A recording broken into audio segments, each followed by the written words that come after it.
his name up in lights. He just wants to be heard, whether it's the beat or the mic. He feels so unlike everybody else, alone, in spite of the fact that some people still think that they know him. But fuck him, he knows the code. It's not about the salary, it's all about reality and making some noise, making a story, making sure his click stays up. That means when he puts it down, Tox picking it up. Let's go. Who the hell is he anyway? He never really talks much, never concerned with status, but still even in starstruck. Humble through opportunities given despite the fact that many misjudge him cause he makes a living from writing raps. Put it together himself, now the picture connects. Never asking for someone's help or to get some respect. He's only focused on what he wrote. His will is beyond reach, and now it all unfolds. The skill of an artist. This is 20% skill, 80% fear. Be 100% clear, cause Ryu was ill. Who would've thought he'd be the one that set the West in flames? And I heard him wreck it with the Crystal Method, name of the game. Came back, dropped Megadeth, took him to church. I like Bleach, man. Ryu had the stupidest verse. This dude is the truth. Now everybody giving them guest spots and stocks through the roof. I heard he fucking with that stock.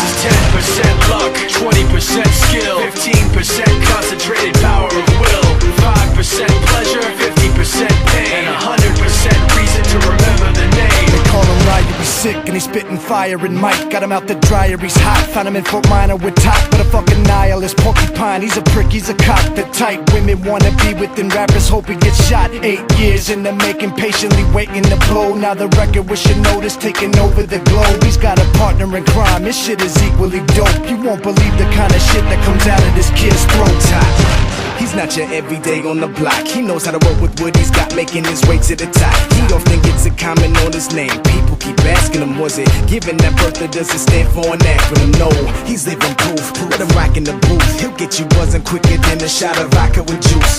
Him and his crew are known around as one of the best, dedicated to what they do and give 100%. Forget Mike, nobody really knows how or why he works so hard. It seems like he's never got time, because he writes every note and he writes every line. And I've seen him at work when that light goes on in his mind. It's like a design is written in his head every time, before he even touches a key or speaks in a rhyme. And those motherfuckers he runs with, the kids that he signed, ridiculous, without even trying. How do they do it? This is 10% luck, 20% skill, 15% concentrated power of will, 5% pleasure, 50% pain, and 100% reason to remember